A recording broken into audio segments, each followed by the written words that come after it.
merespon salah satu subscriber yang meminta saya untuk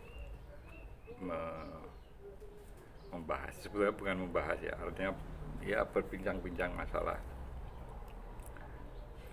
terkait UMR, upah minimum regional. Saya tidak mau terjebak untuk membahas secara politik praktis, meskipun itu bisa dijadikan bahan untuk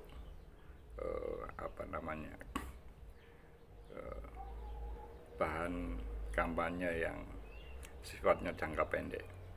Tapi saya lebih melihat dari perspektif saya sebagai Ketua Umum Buzzer Konstitusi yang berkepentingan untuk selalu menggaungkan Undang-Undang Dasar 1945 agar dilaksanakan secara konsekuen untuk setiap periode pemerintahan ke depan.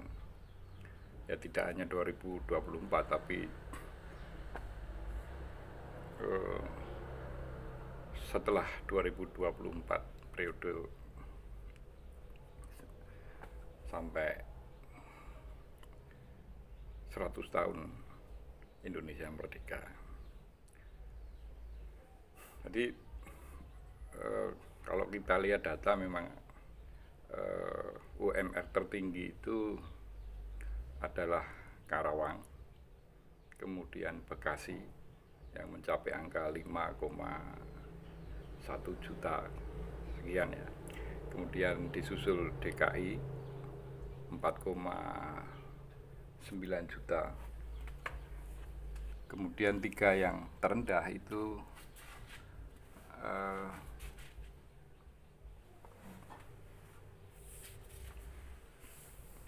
Banyumas, Kabupaten Banyumas, kemudian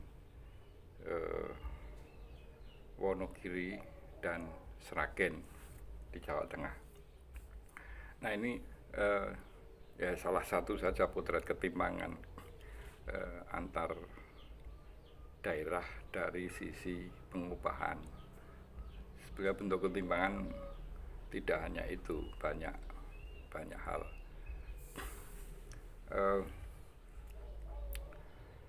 Itu juga yang kemudian menjadi hal yang bisa menjelaskan kenapa terjadi proses migrasi dari daerah ke pusat-pusat pertumbuhan. Kalau dalam hal ini ya tadi tiga wilayah yang mempunyai UMR tertinggi.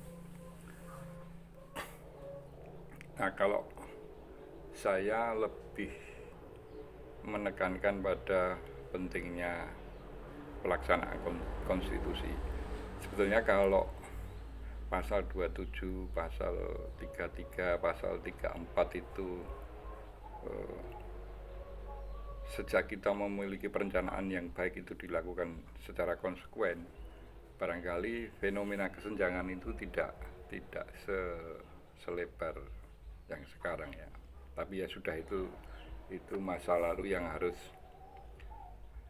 kita terima sebagai satu fakta dan harus kita cari jalan pemecahan ke depan. Jadi kalau berbicara masalah transformasi ekonomi, ini kaitannya dengan tadi fenomena kesenjangan antar daerah. Jadi kalau di dalam tataran yang ideal itu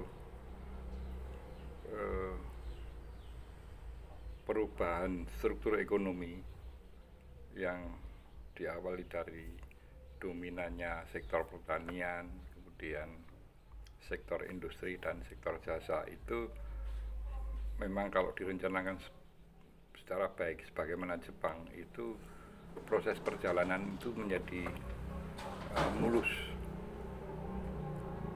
Jadi ketika porsi atau kontribusi pertanian menurun persentasenya dibandingkan dengan sektor industri dan jasa, maka terjadi proses transformasi dari tenaga kerja dari sektor pertanian ke kedua sektor yang semakin dominan tersebut. Nah, kalau kita lihat di Indonesia itu tidak berjalan seperti itu.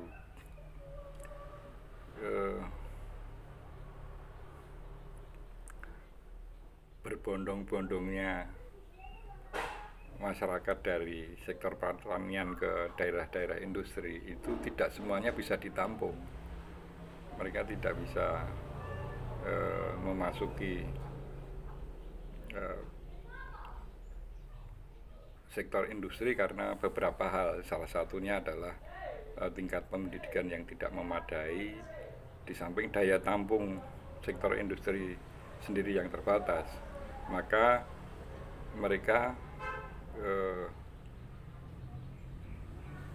berada di atau ditampung di sektor informal di perkotaan.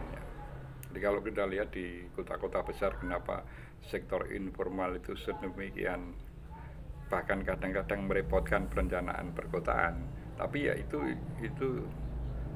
fakta yang tidak bisa dielakkan, bahwa ada ungkapan ada gula ada semut. Maka kalau gula-gula itu ada di sektor industri, maka menyemutlah masyarakat ke sana.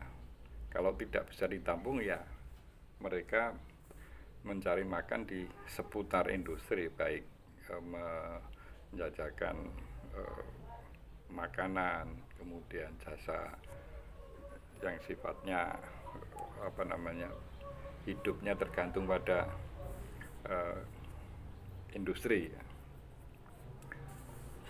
ojek dan sebagainya. Nah, saya membayangkan kita mempunyai ke depan, sekali lagi mempunyai perencanaan yang harus kita akui bahwa zaman Orde Baru perencanaan itu memang tertata dengan baik. Jadi ada rencana pembangunan 5 tahun, rencana jangka panjang. Itu artinya nanti ada keberlanjutan yang baik bagi proses pembangunan.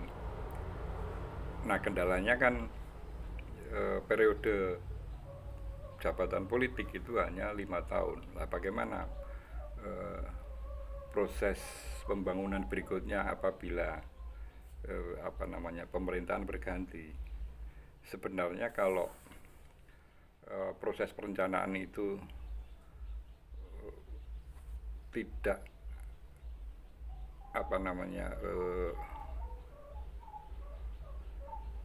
tidak terlalu menekankan kepentingan politik, saya kira siapapun yang akan memerintah dan itu berganti, proses pembangunan saya kira tidak masalah. Nah, barangkali ini peran dunia akademis untuk terlibat sepenuhnya dalam proses perencanaan jangka panjang. Jadi sektor apa yang harus didorong lebih kencang dibanding sektor yang lain, itu saya kira peran akademisi untuk membackup Bappenas ini mempunyai kontribusi yang sangat penting. Ya, ini sekali lagi ini imajinasi Ketua Umum Partai Buzzer Konstitusi yang memang selalu mengkaitkan fenomena pembangunan baik ekonomi dan politik itu dalam koridor konstitusi. Salam konstitusi.